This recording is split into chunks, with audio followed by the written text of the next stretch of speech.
Kenapa dukun-dukun itu kalau kita masuk ke tempatnya selalu gelap, ada tengkorak, remang-remang. Karena antum harus takut dulu.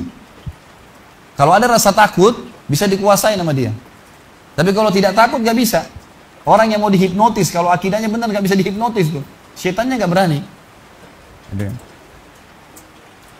Dan ini kita harus hati-hati teman-teman sekalian, karena pintu takut ini selalu ditunggang oleh syaitan. Saya kasih contoh begini. Kalau ada satu rumah di Indonesia ini, anggap di Bali sinilah, karena antum lagi di Bali. Ada satu rumah teman-teman sekalian, di situ ada orang bunuh diri, gantung diri. Kira-kira mau beli rumahnya nggak? Jawab jujur ya. Kenapa nggak mau? Hah? Setelah saya jelaskan malam ini, beli besok ya. Baik. Banyak orang jawabannya takut. Kenapa takut? Ada ruh gentayangan. Baik, simpan contoh itu. Ada contoh kedua teman-teman. Ada satu rumah, tadi bunuh diri ya. Sekarang satu rumah dibunuh oleh perampok. Mau beli rumahnya nggak? Sama juga. Masya Allah cuma 3 orang yang jawab, yang lain berani semua ini. Nggak mau juga beli. Kenapa? Takut. Ada ruh gentayangan. Teman-teman sekalian, ambil dari saya malam ini. Dengan izin Allah, ini ilmu dari wahyu, bukan dari saya. Tidak ada ruh gentayangan. Nggak ada ceritanya dalam Islam kuburan terbuka pocongnya keluar. Nggak ada itu. Nggak ada tangan dari kloset tarik-tarik orang. Itu semua dusta. Dusta. Perusakan akidah dari media-media syaitan. Sinetronnya, filmnya, segala macam. Manusia bisa berubah jadi singa lah, bisa beginilah, macam-macam. Dusta. Dusta. Nggak ada dalam Islam. Nggak. Dari mana dalilnya? Nggak ada ruh gentayangan. Baik, dengarkan hadisnya. Hadis yang mulia. Hadis riwayat Bukhari. Suatu hari Nabi SAW pernah mengantar jenazah sahabatnya. Waktu jenazah tersebut ditaruh di kuburan, kata Nabi SAW, kalau seseorang mukmin meninggal dunia, siapa orang mukmin teman-teman sekalian? Orang yang sudah menggabungkan antara rukun Islam sama rukun iman. Kalau antum syahadat sudah, muslim, alhamdulillah, sholat 5 waktu, zakat, puasa Ramadan, haji, sudah dikerjain. Ditambah dengan keimanan, yakin Allah ada, yakin malaikat ada mencatat, yakin diturunkan dalam Al-Quran, yakin ada Rasul yang mengajarkan Nabi Muhammad SAW ada diterima pahalanya hari kiamat, maka itu namanya mukmin. Ditambah dengan mengimani qada dan qadar. Kalau ada orang sholat, Allah ada nggak ya? Malaikat catat nggak ya? Hari kiamat saya terima nggak? Ini masih muslim, belum mukmin, masih level di bawah. Pertama muslim dulu baru mukmin. Makanya dalam hadis disebutkan ada iman, ada Islam, ada iman, ada ihsan, gitu kan? Ini level-levelnya. Nah, kata Nabi SAW, kalau orang mukmin menggabungkan antara rukun Islam sama rukun iman, sholat yakin Allah ada, sholat begini dan seterusnya, maka akan datang kepadanya 3 sosok malaikat pada saat meninggal. Dan ini teman-teman bukan dongeng saya ceritakan, ini hadis Nabi, berita wahyu yang pasti kita semua akan saksikan. Demi Allah ini benar, ini wahyu, gitu kan? Malaikat datang, di kiri kanannya malaikat rahmah yang membawa kain kafan dari surga, yang satu malaikat maut di ubun-ubun kepalanya sambil berkata, ya ayyatuhan nafsul mutmainnah irji ila rabbiki radiyatan mardiyah. Hai jiwa yang baik, keluarlah kepada rahmat dan pengampunan Tuhanmu. Kata Nabi SAW, ruhnya keluar lebih mudah daripada air dari mulut kendi, cepat sekali. Begitu keluar, belum sesaat keluar, ditangkap oleh malaikat rahmah, dibungkus dengan kain kafan dari surga, dibawa ke langit. Begitu dibawa ke langit, menembus 7 lapis langit, semua malaikat-malaikat di atas langit sana berkata, ruhnya siapa ini? Sungguh mulia ruh ini. Kenapa? Kata Nabi SAW, karena ruh itu mengeluarkan bau yang lebih wangi daripada bau kasturi. Semoga kita semua insya Allah termasuk. Maka kata Nabi SAW, malaikat rahmah mengatakan ini Fulan bin Fulan, namanya yang paling mulia di dunia. Lalu kemudian ditembuskan sampai langit ke-7, lalu kemudian malaikat terdengar suara dari langit ke-7. Allah Azza wa Jalla berkata, catatkan hambaku termasuk penghuni surga, kembalikan dia di dunia, di sana saya ciptakan, di sana pula saya akan bangkitkan. Diantar ruhnya bersamaan jasadnya, diantar oleh kerabatnya. Baru 3 langkah mereka jalan, dia masih bisa, ruh ini masih mendengarkan suara sendal mereka. Lalu malaikat datang mendudukkan dia lalu berkata, siapa Tuhanmu, siapa nabimu, apa kitabmu? Lalu dia kalau orang beriman, kata Nabi SAW, Allah berfirman, yuthabbitullahu alladhina amanu bil qawli tsabit fil hayatid dunya fil akhirah. Allah akan tetapkan jawaban di lisan orang-orang beriman di dunia. Kalau dia belajari agama ini lalu ditanya kenapa kau sholat, kenapa kau puasa, dia akan punya jawaban dari wahyu. Dan di akhirat kata ulama tafsir adalah yang dimaksud pertanyaan mungkar nakir atau malaikat di kuburan. Ringkas cerita adalah dia akan menjawab Tuhanku Allah, Nabiku Muhammad, kitabku Al-Quran. Pada saat dia jawab jawaban itu teman-teman sekalian, maka tiba-tiba saja kata Nabi SAW, malaikat tersebut membukakan baginya pintu neraka. Azab, siksaan, orang teriak-teriak, api yang berkobar-kobar, dia ketakutan. Kata malaikat, lihat dari apa Allah selamatkan dirimu. Karena kau beriman, kau nggak jadi masuk sini, ditutup. Supaya dia tahu nih, kalau dia berbuat salah akan masuk situ, ditutup. Dibuka pintu surga, dayang-dayang, permadani, istana yang luas, luar biasa. Dia gembira. Lalu kata malaikat, kau akan masuk di sini. Maka si mayit tersebut pun berdoa mengatakan, ya Allah cepatkan waktu, karena aku ingin masuk ke dalam surgaku.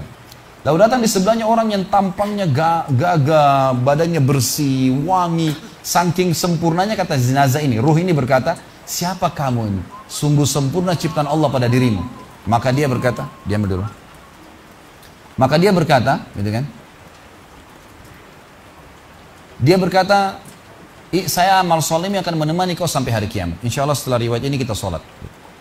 Saya amal soleh akan menemani kau sampai hari kiamat. Maka kata Nabi SAW terdengar suara, ya Allahu alam di sini disebutkan Allah atau malaikatnya, tapi yang jelas menyampaikan dari Allah Subhanahu Wa Taala, lapangkan kuburan hambaku ini seluas pandangan matanya dan bukakanlah pintu surga baginya setiap pagi dan petang dia melihat. Maka jadilah kuburannya taman dari taman surga sampai hari kebangkitan. Baik. Sebaliknya kata Nabi SAW, kalau orang fasik, siapa tadi fasik? Muslim yang masih berbuat maksiat. Teman-teman hati-hati. Jangan kena mengandalkan sudah syahadat kemudian bebas berbuat dosa. Hati-hati. Fasik dan orang kafir proses matinya sama. Kata Nabi SAW, orang fasik dan orang kafir akan datang kepadanya 3 malaikat. 2 malaikat azab di kiri kanannya, 1 malaikat maut dibunuh-bunuh kepalanya yang berkata, hai jiwa yang busuk, keluar kepada kemurkaan Tuhanmu. Maka ruhnya berantakan di tubuhnya, tidak berani keluar. Lalu malaikat maut menariknya dengan keras. Ibaratnya seperti bulu domba yang dibasahkan, dililitkan di pohon berduri, lalu ditarik dengan keras sehingga berantakan bulu domba itu. Keluar, belum sesaat keluar, ditangkap oleh malaikat azab, dibungkus dengan kain kafan dari neraka, dibawa. Baru langit pertama nggak dibukain pintu oleh para malaikat. Lalu malaikat langit berkata, siapa ruh ini? Sungguh buruk ruh ini. Kenapa? Kata Nabi SAW, karena ruh itu mengeluarkan bau yang lebih busuk daripada bau bangkai. Wa na'udzubillah. Lalu malaikat azab membawa mengatakan, ini ruhnya fulan bin fulan. Ya. Orang yang disebutkan nama paling buruk di dunia. Lalu terdengar suara dari langit. Allah berkata, catatkan hambaku ini termasuk penghuni neraka.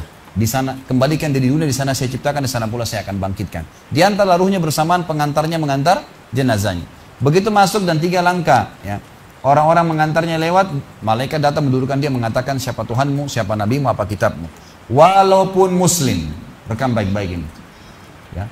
Lahir dalam keadaan Islam, sesekali sholat, fasik, masih banyak maksiat, tidak tobat sebelum meninggal, sama. Jawabannya kata Nabi SAW dengan orang kafir, innama aqulu kama kana yaqulun nas. Saya nggak tahu, saya cuma ikut-ikut dulu orang bilang apa.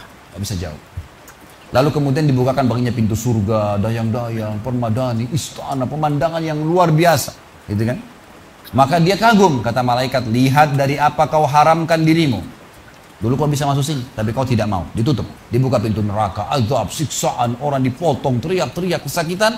Lalu dia ketakutan, kata malaikat, ini tempat kau selamanya, kau tidak akan bisa lari. Maka dia berdoa mengatakan, ya Allah jangan kau cepatkan waktu karena aku tidak ingin masuk ke dalam nerakaku. Lalu datang di sebelahnya orang yang buruk tampangnya, bau badannya nggak enak. Lalu saking buruknya kata jenazah ini, kata ruh ini, siapa kamu ini? Pergi dari saya, sungguh buruk ciptaan Allah pada dirimu. Maka dia mengatakan, tidak, saya amal burukmu yang akan menemani kau sampai hari kiamat. Lalu dalam penutupan hadis Bukhari ada 2 riwayat. Yang pertama, Allah Azza wa Jal ya, mengirim kepadanya malaikat yang tidak punya penglihatan dan pendengaran. Allahu alam bagaimana ini? Yang membawa sebuah besi. Yang kalau besi itu seluruh jin dan manusia bersatu, mau membalik saja mereka tidak mampu. Bayangkan seluruh jin, miliaran, seluruh manusia, miliaran, balik saja mereka tidak mampu. Ini saking kuatnya malaikat tersebut. Maka menghantamkan ke tubuh orang ini, hancur, diutuhkan kembali lagi. Begitu terus sampai hari kiamat. Riwayat yang kedua mengatakan, Allah Azza wa Jal membuat dinding kuburannya merengut tubuhnya, menjepit tubuhnya sampai seperti ini tulang rusuknya. Kembali lagi. Kata ulama hadis digabungkan keduanya. Dipukul sambil diremukkan, dikembalikan lagi. Begitu terus sampai hari kiamat. Maka teman-teman sekalian, dalil ini sebagai penutup dalam sesi pertama materi kita, teman-teman sekalian, dalil ini menjelaskan tidak adanya ruh gentayangan dalam Islam. Tidak ada. Kita tarik ke contoh tadi. Orang yang bunuh diri tadi berdosa besar bukan? Dosa besar. Berarti dia meninggal sekarang di kuburan lagi disiksa. Nggak ada ceritanya keluar ganggu orang atau balas dendam. Nggak ada waktu. Hancur, remuk, dikembalikan lagi. Begitu terus. Kemudian juga sama. Orang tadi contoh kedua yang dibunuh sekeluarga. Kalau dia muslim maka dia mati syahid. Matinya mulia bukan? Mulia. Berarti lagi nikmatin kuburannya taman dari taman surga. Nggak ada ceritanya tuh mereka keluar lagi ganggu orang. Jadi mulai sekarang beli rumah yang banyak dianggap keramat tuh. Bacain surah Al-Baqarah, ada semua syaitannya tuh. Harus yakin dengan sabda Nabi SAW, rumah yang dibaca surah Al-Baqarah tidak akan masuk syaitan. Nggak ada. Takut semua syaitan. Baik, kita tutup dengan kata-kata saya teman-teman sekalian. Lalu dari mana kalau saya beli rumah saya pernah dengar suara bayi di atas rumah, atap rumah saya. Saya pernah dengar suara cangkul di belakang rumah, pintu bunyi sendiri, gitu kan. Itu semua permainan syaitan yang ada di sekitar rumah itu, atau Anda yang bermasalah. Harus diruqyah. Dibacain ayat, ada sihirnya tuh. Mungkin pernah mandi dulu ilmu kebal, mungkin pernah ini, mungkin pernah bersemedi, apalah macam-macam yang khurafat ini, maka dia harus diruqyah. Jadi harus diobatin. Baik. Begini contohnya, kalau kita lagi lewatin tadi rumah yang orang ada bunuh diri, ini kalau ada syaitan di sini marah dengan saya, tapi saya nggak peduli. Cuman dia musuh kita. A'udzubillahi minasyaitonirrajim. Gitu. Allah hancurin mereka. Gitu. Yang jelas teman-teman sekalian, kalau kita lewat di rumah yang ada orang bunuh diri, gitu kan? Misal pagarnya 10 meter, begitu kita jalan 1 meter pertama, semua syaitan itu ngerumunin kita tuh. Tuh yang bunuh diri itu perempuan, matanya belalak, rambutnya panjang, keluar darah dari hidungnya. Terus dibisikin. Orang yang takut, manusia yang takut, maka pada saat dia balik ke tempat yang tadi syaitan bisikin dia itu, dia lihat betul nanti perempuan tuh. Karena dia takut. Jadi dia bisa lihat. Yang takut saja bisa lihat. Yang tidak takut tidak bakal lihat. Makanya kalau ada temannya jalan di sebelah nggak takut, tanya, kau lihat nggak? Dia bilang nggak. Kalau dia bayangkan nenek-nenek, dia lihat nenek-nenek temannya. Permainan syaitan. Maka orang beriman mustahil melihat yang seperti itu. Nggak ada cerita. Atau dasarnya orang itu kena sihir tadi. Maka bisa melihat penampakan karena ada syaitan yang mengganggu dia. Dan dia dasarnya membuka diri untuk itu. Makanya harus ruqyah, obat. Ada metode pengobatan, tentu bisa lihat di YouTube, ada ceramah saya, ruqyah syariah, ya, nama saya diketik, insya Allah ada tata cara yang sudah saya ajarkan caranya mengobatin itu. Tapi yang jelas itu semua permainan syaitan, teman-teman sekalian. Dan inilah poin pertama, pintu pertama untuk takut kepada Allah Subhanahu Wa Taala. Artinya semua selain Allah dalam makhluk jangan pernah takut dengan mereka. Syaitan pun yang biasa dianggap menakutkan bagi manusia itu dusta semua. Sampai sabda Nabi SAW mulia hadis Bukhari. Siapa yang membaca Bismillah, Bismillah, maka syaitan yang ada di sekitarnya menjadi kecil seperti lalat. Jadi orang yang gambarkan syaitan besar itu tidak benar semua. Kata Nabi SAW dalam hadis Bukhari yang lain, siapa yang mau masuk ke rumahnya, lalu dia baca Assalamualaikum, salam warahmatullahi wabarakatuh, syaitan di sekitar rumahnya berkata kepada teman-temannya, tidak ada tempat nginap buat kalian malam ini. Salam saja sudah jadi benteng, nggak bisa masuk. Kalau dia makan dengan baca Bismillah, ya, dia baca Bismillah, maka syaitan berkata lagi sama teman-temannya, tidak ada makan malam buat kalian malam ini. Nggak bisa, cuy. Dan syaitan tidak bisa membuka dan menembus tembok atau pintu manusia. Dusta semua itu tembus tembok, tembus pintu, dusta. Karena Nabi SAW yang bilang, syaitan tidak bisa membuka kembali pintu ditutup oleh manusia. Syaitan tidak bisa membalikkan, ya, panci yang sudah ditutup oleh manusia. Maka padamkan lampu kalian, tutuplah panci-panci kalian. Karena syaitan bisa menunggangi makhluk yang lain. Sebagai penutup hadis Nabi SAW, pernah ada seorang sahabat membawa tikus ditangkap malam hari. Pada saat ditangkap tikus tersebut, lalu sahabatnya tidak bunuh, dipegang sama dia, dibawa ke masjid. Dia bilang, ya Rasulullah, ini tadi, ya, saya tangkap di rumah saya apain hewan ini? Boleh saya bunuh atau enggak? Kata Nabi SAW, jadi tikus itu sambil ditahan oleh sahabat, kebetulan Nabi SAW punya tikar yang dipakai sholat, di sebelahnya ada lilin kecil, minyak dengan api, gitu kan.